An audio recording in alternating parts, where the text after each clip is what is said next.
Hey guys, this is Nagendra. कैसे हैं आप सब? उम्मीद करता हूं अच्छे होंगे, स्वस्थ होंगे और मजे से होंगे। फ्रेंड, आपको हमारे चैनल इंग्लिश स्टडी जोन पर बहुत बहुत स्वागत है। तो फ्रेंड, आज का जो वीडियो शुरू होगा वो हमारा होगा रिप्लाई राइटिंग। ठीक है फ्रेंड, रिप्लाई राइटिंग। आखिर रिप्लाई राइटिंग होता क्या है, इसमें कैसे लिखा जाता है, इसका लिखने का फॉर्मेट क्या होगा, कौन कौन से ऐसे कंटेंट होंगे जो इसमें इंक्लूड होंगे, तो सारा का सारा हम लोग इस वीडियो में डिस्कस करेंगे। तो फ्रेंड, आप लोग से एक ही रिक्वेस्ट है कि इस वीडियो को एंड तक वॉच कीजिएगा, वीडियो को स्किप बिल्कुल मत कीजिएगा फ्रेंड। और हाँ, अगर आपने हमारा अभी तक चैनल सब्सक्राइब नहीं किया है तो प्लीज हमारे चैनल इंग्लिश स्टडी जोन को आप सब्सक्राइब कीजिए और साथ में बेल आइकन भी प्रेस कीजिए, ताकि मैं जब भी वीडियो इस तरह से अपलोड करूं तो आप तक बराबर नोटिफिकेशन मिलता रहे। तो फ्रेंड, यहां पर जो है आज का वीडियो होगा वो हमारा होगा रिप्लाई राइटिंग। देखिए, रिप्लाई राइटिंग होता क्या है? रिप्लाई राइटिंग वो होता है जैसे कि मान लीजिए कोई ओकेजन के ऊपर, ठीक ना, ऑन ओकेजन किसी की यहाँ कोई शेयर मनी है। अब शेयर मनी जो है समारोह जो है बहुत प्रकार के हो सकते हैं, जैसे में किसी का बर्थडे पार्टी हो गया, किसी का मैरिज सेरेमनी हो गया, वेडिंग रिंग हो गया या एनिवर्सरी हो गया। तीसरे बहुत सारे ओकेजन होते हैं और उस ओकेजन पर आपको इनविटेशन मिला है, तो उसका आप रिप्लाई कैसे करेंगे इन रिटन, माने राइटिंग में उसका कैसे आप रिप्लाई करेंगे। तो इसी पर हम लोग आज इस शॉर्ट जो कंपोजिशन है उस पर हम लोग आज चर्चा करेंगे। तो उस शॉर्ट कंपोजिशन का फ्रेंड, जैसे कि आप जानते हैं कि शॉर्ट कंपोजिशन में कई प्रकार के होते हैं, जैसे हो गया नोटिस राइटिंग, एडवर्टाइजमेंट राइटिंग। तो इस पर मैं सारा का सारा वीडियो बना चुका हूं। एडवर्टाइजमेंट राइटिंग भी जो है तो कई प्रकार के होते हैं, जैसे में हो गया फॉर सेल, ठीक है, to let, situation vacant, situation wanted, ये सारा का सारा मैं इस पर वीडियो बना चुका हूं। अगर आपने अभी तक वो वीडियो मेरा वॉच नहीं किए हैं तो नीचे डिस्क्रिप्शन में लिंक दिया हुआ है, उसके माध्यम से आप वॉच कर सकते हैं। यहां पर जो है किसी को हमको रिप्लाई करना है, कोई हमको इनवाइट किया है, उसको हम रिप्लाई में कैसे करेंगे। तो देखिए फ्रेंड, इसको रिप्लाई करने का दो फॉर्मेट होता है, ठीक है। एक तो हो गया हम लोग इसको रिप्लाई कर सकते हैं फॉर्मल स्टाइल, और दूसरा जो होता है इनफॉर्मल स्टाइल। हम दो तरह से अगला को हम रिप्लाई कर सकते हैं। फॉर्मल रिप्लाई का मतलब हुआ कि औपचारिक शैली से, ठीक है, औपचारिक शैली, और सेकंड हमारा हुआ इनफॉर्मल यानी कि अनौपचारिक शैली से। मतलब कि अब ये दोनों क्या हुआ, जैसे कि मान लीजिए कि फॉर्मल स्टाइल में हम उसको रिप्लाई करेंगे जिससे आपको औपचारिक रिलेशनशिप है, जैसे कि मान लीजिए कि आपके टीचर हो गए, ठीक है, या आपके कोई अथॉरिटी हो गए, जिनसे मतलब आपको फॉर्मल रूप से रिलेशनशिप है, उनको आप रिप्लाई करेंगे। तो आप उनको कैसे रिप्लाई करेंगे? फॉर्मल स्टाइल में करेंगे। लेकिन इनफॉर्मल रूप में हम, इनफॉर्मल स्टाइल में हम उनको रिप्लाई करेंगे जैसे मैं आपका फ्रेंड हो गए, फैमिली वाला हो गया, कोई रिलेशनशिप हो गए, या आपके जो जान पहचान वाले हैं जिससे फॉर्मल नहीं फ्रेंडली ट्रीट करते हैं आप, उनको हम क्या करेंगे? इनफॉर्मल रूप से उनको हम क्या करेंगे? रिप्लाई करेंगे। तो इस वीडियो में हम लोग दोनों को दोनों देखेंगे कि फॉर्मल रूप में हम कैसे रिप्लाई करेंगे और इनफॉर्मल में कैसे हम रिप्लाई करेंगे। अब रिप्लाई भी करना है तो इसमें भी दो तरह के आएंगे। अगर कोई आपको इनवाइट किया तो या तो आप उसको क्या कीजिएगा, उस इनविटेशन को आप एक्सेप्ट कीजिएगा, ठीक है फ्रेंड, उसको क्या कीजिएगा? एक्सेप्ट कीजिएगा। एक्सेप्ट यानी कि उस पार्टी में आप या उस सेरेमनी में आप अटेंड कर सकते हैं, ठीक है, अटेंड कर सकते हैं। और सेकंड जो हमारा हुआ, या तो आप उसको आप क्या कर सकते हैं? डिक्लाइन कर सकते हैं। डिक्लाइन का मतलब हुआ कि आप उसको क्या है? अनेबल हैं, ठीक है, अनेबल हैं, माने उसमें, उस सेरेमनी में, उस समारोह में, उस ओकेजन पर आप नहीं जा सकते हैं। तो यानी कि दो तरह से हम रिप्लाई करते हैं, दो तरह से रिप्लाई राइटिंग लिखते हैं। एक होता है फॉर्मल और एक होता है इनफॉर्मल, ठीक है। तो फॉर्मल इनफॉर्मल तो आप जान चुके हैं, ठीक है। लेकिन यहां पर अब उसको भी रिप्लाई करने का दो तरीका होता है। एक्सेप्ट कर सकते हैं या तो फिर आप डिक्लाइन कर सकते हैं। आप एक्सेप्ट और डिक्लाइन क्या होता है, माने कोई आपको जो है इनवाइट किया तो आप उसको एक्सेप्ट कीजिएगा। अब बोलिए कि हाँ भाई हम जरूर आएंगे, आप तो बोल के निकल जाएंगे, लेकिन उसको रिटन में हम कैसे लिखेंगे, ठीक है फ्रेंड। या तो फिर उसको आप डिक्लाइन कर सकते हैं। डिक्लाइन करने का मतलब यह है कि उसमें आप अनेबल है, अनेबल टू अटेंड, मतलब उसको आप एक्सेप्ट तो किए हैं उसका इन्विटेशन को, लेकिन उसमें आप जाने से असमर्थ हैं। अब उसमें कुछ आपका रीजन रहा है, ठीक है। तो ये सारा चीज हम कैसे मेंशन करेंगे इन रिटेन, हम रिटेन में कैसे लिखेंगे, तो चलिए हम लोग उसमें चलते हैं। यहां पर जो है हम एक पूरा फॉर्मेट ले चुके हैं, ठीक है। तो इसको आप ध्यान से देखिएगा कि कैसे हम रिप्लाई करेंगे।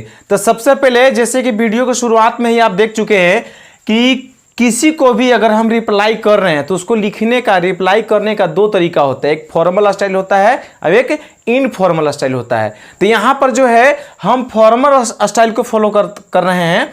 आप दोनों में लिख सकते हो, इट्स नो प्रॉब्लम, बट यहां पर जो है हम फॉर्मल स्टाइल को फॉलो कर रहे हैं। और इनफॉर्मल स्टाइल में हम कैसे लिखेंगे वो भी हम देखेंगे, लेकिन बाद में देखेंगे। अभी फिलहाल जो है फॉर्मल स्टाइल देखते हैं। तो फॉर्मल स्टाइल में भी दो तरह के लिखे जा सकते हैं, या तो उस इन्विटेशन को आप एक्सेप्ट कीजिएगा या फिर डिक्लाइन कीजिएगा। तो यहां पर जो है हम एक्सेप्टिंग एन इन्विटेशन, मतलब कि हम उस इन्विटेशन को एक्सेप्ट कर रहे हैं और उसमें हम अटेंड भी करेंगे, तो उस फॉर्मेट पर हम यहाँ पे ये पूरी तरह से लिखे हैं। यहां पर देखिएगा, यहां पर जो है मिस्टर एंड मिसेज, ठीक है, मिस्टर एंड मिसेज। अब यहां पर ब्लैंक है, तो ब्लैंक जगह पर क्या लिखना है, तो आपको जिनको इनवाइटेड किया गया है, मतलब जिनको इनवाइट किया गया, जैसे कि आप मान लीजिए कि आपको इनवाइट किया गया है तो आपका यहां पे नाम आ जाएगा, ठीक है फ्रेंड। तो यहां पे इनवाइटेड पर्सन लिखना है, जैसे कि मान लीजिए कि आपका नाम रोहित है तो बोल सकते हैं मिस्टर रोहित, ठीक है। इस तरह से जो इनवाइटेड पर्सन है वहां पे ये नाम हो जाएगा हैव, ठीक है ना। Mr and Mrs invited person आ जाएगा। उसके बाद हैव मच प्लेजर, मतलब उन्हें काफी खुशी है, ठीक है, उन्हें काफी खुशी है, आनंद है इन एक्सेप्टिंग काइंड इनविटेशन, मतलब कि उनको, मतलब आपका जो आमंत्रण है उसको मतलब एक्सेप्ट करने में उनको काफी खुशी है। ऑफ मिस्टर एंड मिसेज, मैंने किनका इन्विटेशन, तब देखिए मिस्टर एंड मिसेज यहां पर भी नाम आएगा, लेकिन यहां पर नाम उनका आएगा जो आपको इनवाइट करने वाला व्यक्ति हो, यानी कि इनवाइटी पर्सन आ जाएंगे, ठीक है फ्रेंड। इनवाइटी पर्सन मान लीजिए आप, जैसे कि एग्जाम्पल है, देखिए मान लीजिए आप रोहित है यहाँ पे, तो आप रोहित लिखिएगा। अब आपका फ्रेंड है या एनीबॉडी कोई भी है, ठीक है ना, कोई भी पर्सन है, तो आपको इनवाइट किया, मान लीजिए कि आपका मोहन फ्रेंड का नाम है, ठीक है, या मुकेश नाम है, तो वो आपको इनवाइट किया है तो उसका नाम यहाँ पे आएगा, यानी कि इनवाइटी पर्सन आ जाएगा, ठीक फ्रेंड। तो यहाँ इनवाइटी पर्सन लिख देना है। उसके बाद टू द, ठीक है, टू द ओकेजन ऑफ, मतलब इस अवसर पे या इस अवसर का, ठीक है, इस अवसर पे। अब देखिए यहां पर ओकेजन नेम लिख देना है, माने कि किस अवसर पे, किस ओकेजन पे आपको इनवाइट किया गया है। अगर बर्थडे पार्टी है तो बर्थडे पार्टी आ जाएगा, ठीक है। अगर एनिवर्सरी है तो यहाँ एनिवर्सरी आ जाएगा, ठीक है। मैरिज सेरेमनी है तो मैरिज सेरेमनी आ जाएगा, ठीक है। अगर किसी का वेडिंग है तो आप वेडिंग लिखा जाएगा, मतलब जिस ओकेजन पर आपको इनवाइट किया गया है उस इनवाइट का यहाँ पर क्या आ जाएगा, नेम आ जाएगा, ठीक है फ्रेंड। ऑन, अब ऑन उस दिन, अब यहां पर देखिए यहां पर डे नेम आ जाएगा। अब जिस दिन आपका इनविटेशन मिला है वो किस दिन को पड़ रहा है, उस दिन संडे है, मंडे है, ट्यूसडे है, वेडनेसडे है, ठीक है। तो उस दिन कौन दिन था, माने सॉरी कौन दिन होने वाला है, तो उस डे का नाम यहाँ पे आ जाएगा। अगर संडे पड़ रहा है तो संडे लिख देंगे, मंडे आ रहा है तो मंडे लिखा है, ट्यूसडे आ रहा है तो ट्यूसडे लिख देंगे यहाँ पे, ठीक है फ्रेंड। अब उसके बाद जो है यहाँ पर आता है डेट। अब उस दिन कौन तारीख को पड़ रहा है, आपको डेट मेंशन करना है, ठीक है। तो आप यहाँ पे क्या कीजिएगा, डेट मेंशन कीजिएगा। इसी के मान लीजिए हम डेट डाल देते हैं, मान लीजिए कि 5/5/22, ठीक है। तो इस तरह से आप डेट मेंशन कर सकते हैं, उस दिन का डेट मेंशन करना है। एट, अब उसके बाद टाइम मेंशन करना है, मतलब जो भी मैंने पार्टी है, कोई भी ओकेजन है, तो जब कब से शुरू होने वाला है उस ओकेजन का टाइमिंग यहाँ पे मेंशन कर देना है। 4 PM, 6 PM, 9 PM, ठीक है ना, 7 AM, AM हो या PM हो वो तो आपके ऊपर डिपेंड है, ठीक है ना, आपको पार्टी के ऊपर डिपेंड है, ओकेजन के ऊपर डिपेंड है कि कब शुरू होने वाला है, तो उसको आप यहाँ पे मेंशन करेंगे, ठीक है। अब उसके बाद जो है ऑनवर्ड्स तक आप जो यहाँ पे है वेन्यू डालना है, मतलब जो पार्टी है, सेरेमनी है, ओकेजन है, वो कहाँ पे हो रहा है, ठीक है, उसका ऑर्गेनाइज कहाँ पे है। अगर किसी हॉल में है, लॉज में है, होटल में है, या किन्हीं का हाउस में है, ठीक है, या मैरिज हॉल है, पार्टी हॉल है, एनीबडी कहीं पर भी है, तो उस वेन्यू यानी कि स्थल, जगह का नाम यहाँ पे क्या कर देना है, मेंशन कर देना है। अब यहाँ पर है दे थैंक मिस्टर एंड मिसेज। अब जो दे जो आया इनके लिए है, जिनको इनवाइट किया गया है, उन्होंने थैंक यू बोल रहा है उन्हें, मैंने कि उनका वे लोग थैंक यू बोलते हैं आपको, ठीक है, मिस्टर एंड मिसेज, ठीक है। अब यहाँ मिस्टर एंड मिसेज यहाँ पे वो नाम आएगा जिन्होंने आपको इनवाइट किया है, तो इनवाइटिव नेम आ जाएगा, इनवाइटिव पर्सन आ जाएगा जिन्होंने इनवाइट किया है। फॉर द काइंड इन्विटेशन, मतलब कि आमंत्रण के लिए, ठीक है फ्रेंड। तो इस तरह से आपको लिख देना है। अब उसके बाद क्या कर देना है, आपको जितना है उसको एकदम अच्छे से बॉक्स में इसको क्या कर देना है, क्लोज कर देना है, ठीक है फ्रेंड। ये लाइन मेरा टेढ़ा मेढ़ा बन रहा है, बट आप टेढ़ा मेढ़ा मत बनाना, आप अच्छे से बनाना, ठीक है फ्रेंड, क्योंकि आप एग्जाम हॉल में रहिएगा तो आपके पास स्केल होगा, तो स्केल से आप सीधा सीधा अच्छे ढंग से बनाइएगा। तो फ्रेंड यहाँ पर जो है आप देख रहे हैं कि किसी का इन्विटेशन को हम एक्सेप्ट किए, ठीक है, उस एक्सेप्ट को उस ओकेजन को, मतलब उस ओकेजन पे हम जाएंगे, अटेंड करने वाले हैं, तो यानी कि हम उसके एक्सेप्टिंग के अकॉर्डिंग हम लिखे हैं। अब इसी को हम डिक्लाइन में भी लिख सकते हैं। जैसे कि होता नहीं है कि आपको कोई इनवाइट करते हैं तो आप उसका इनवाइट को एक्सेप्ट तो करते हैं, बट आप जा नहीं पाते हैं, बोलते हैं कि हम नहीं आ पाएंगे।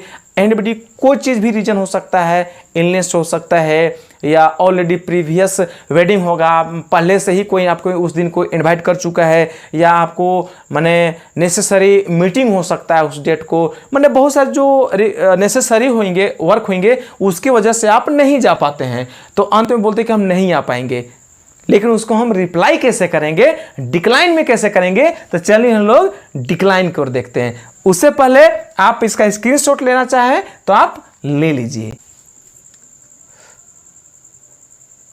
फ्रेंड। तो यहां पर आप देख सकते हैं कि अगर किसी को हम रिप्लाई कर रहे हैं, तो जैसे कि हम कुछ ही देर पहले हम देखें कि किसी इनविटेशन को एक्सेप्ट कर रहे हैं, एक्सेप्टिंग के अनुसार हम कैसे उसको रिप्लाई करेंगे। लेकिन अब जो है नेक्स्ट फॉर्मेट हमारा है, वो हमारा है डिक्लाइनिंग, मतलब किसी भी प्रोग्राम है, ओकेजन है, तो उस प्रोग्राम में हम एक्सेप्ट तो कर रहे हैं लेकिन डिक्लाइनिंग कर रहे हैं, मतलब कि अनेबल टू अटेंड, मतलब उसमें हम जा नहीं पाएंगे किसी कारणवश, तो उसको हम कैसे अगला को रिप्लाई करेंगे, कैसे हम रिटर्न में उसको जवाब देंगे।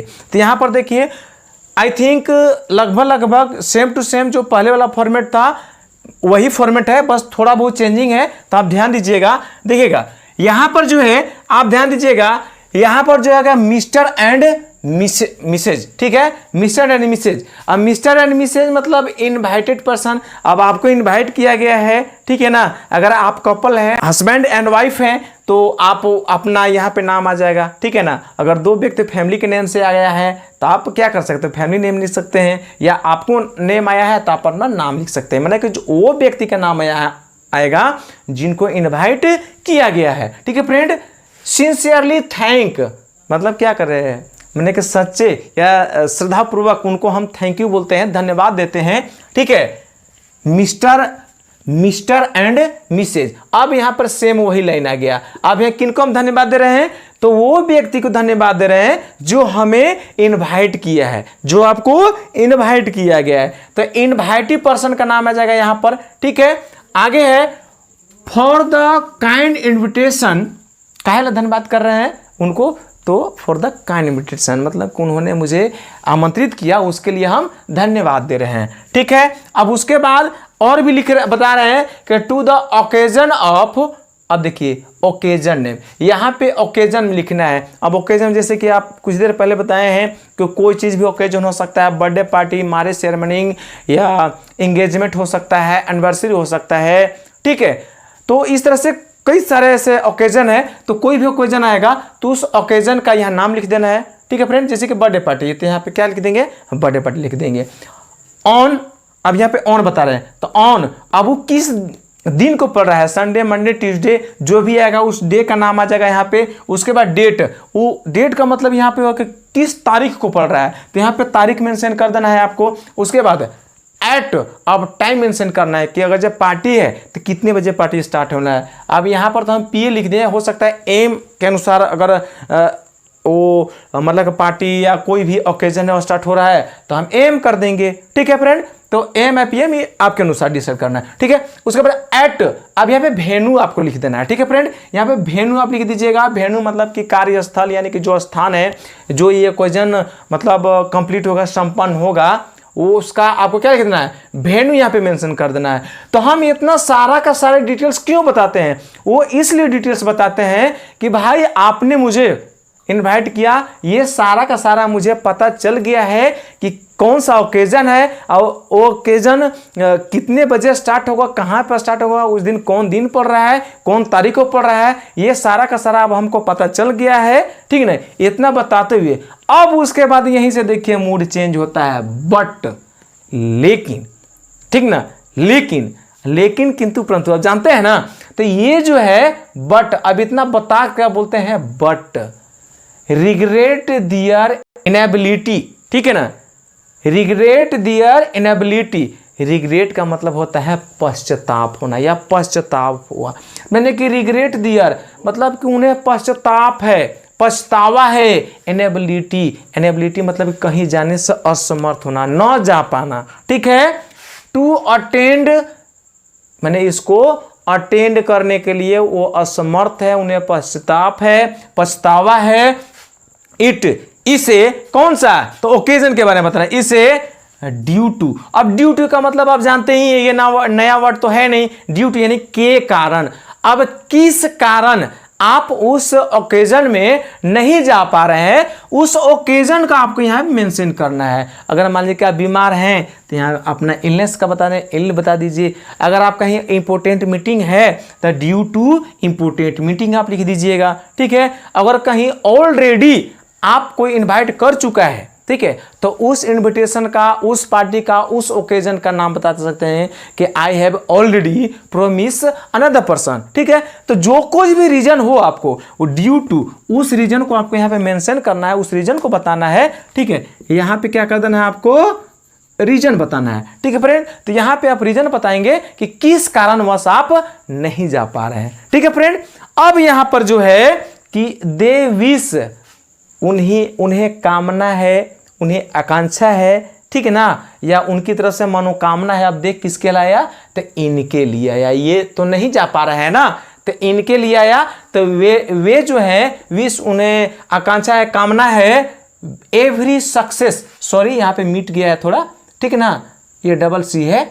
तो यहाँ पर जो है दे विश एवरी सक्सेस, उन्हें मतलब कामना है, मनोकामना है, ठीक ना, एवरी सक्सेस मतलब प्रत्येक आपका सफल पूर्वक हो जाए। ठीक ना, टू द इवेंट मतलब कि जो आपका कार्यक्रम है, जो आपका ओकेजन है, मेरी ये कामना है कि आपका ये सफलतापूर्वक संपन्न हो जाए। ठीक है फ्रेंड, तो हम नहीं जा रहे हैं, फिर भी उनके लिए हम कामना कर रहे हैं। तो इस देखिए हम डिक्लाइन कर रहे हैं, इसको क्या कर रहे हैं, डिक्लाइन कर रहे हैं, मतलब उसको हम जान नहीं पा रहे हैं, फिर भी उनको हम रिप्लाई किए कि इतने तारीख को ये सारा चीज है, हमको पता चल गया है, बट अफसोस कि हम आपके इस ओकेजन पे नहीं आ पाएंगे। अब वो अपना यहाँ पे क्या करना है, रीजन मेंशन कर देना है फ्रेंड। तो ये देखिए कितना आसान था, कोई डिफिकल्ट वर्ड नहीं। अगर आपको अंग्रेजी नहीं भी आती है तो आप इसके फॉर्मेट के माध्यम से आप क्या कर सकते हैं, अच्छे तरह से एग्जामिनेशन में गुड मार्क्स ला सकते हैं। तो सबसे पहले मैं आपको चाहूंगा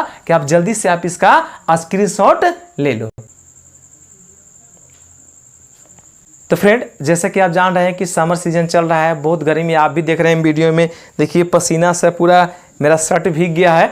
तो मैं जैसे कि वीडियो को शुरुआती में आपको बताया था कि रिप्लाई राइटिंग दो तरीके से होते हैं, ठीक ना, एक फॉर्मल स्टाइल होता है और एक इनफॉर्मल स्टाइल होता है। इनफॉर्मल स्टाइल में उसमें भी दो तरह का ऐसा है। इनफॉर्मल स्टाइल में हम कैसे रिप्लाई करेंगे, उसमें भी एक्सेप्टिंग आएगा और डिक्लाइन आएगा, उसमें भी दो तरह के आएंगे। ठीक है फ्रेंड, लेकिन मुझे रिग्रेट है, मुझे पछतावा है कि इस वीडियो में नहीं बता पाऊंगा। तो मिलते हैं नेक्स्ट वीडियो में।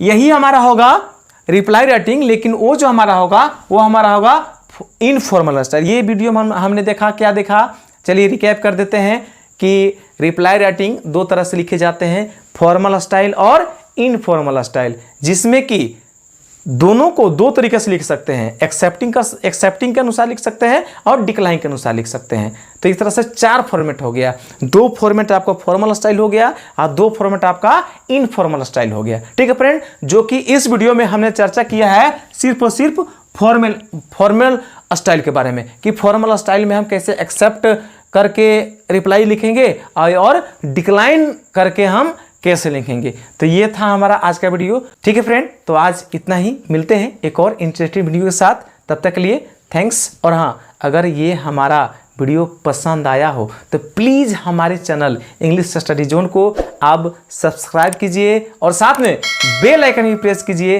ताकि मैं जब भी इस तरह से वीडियो इस चैनल पर अपलोड करूं तो आपको प्रॉपर नोटिफिकेशन मिलता रहे। तब तक के लिए थैंक्स। जय हिंद, वंदे मातरम।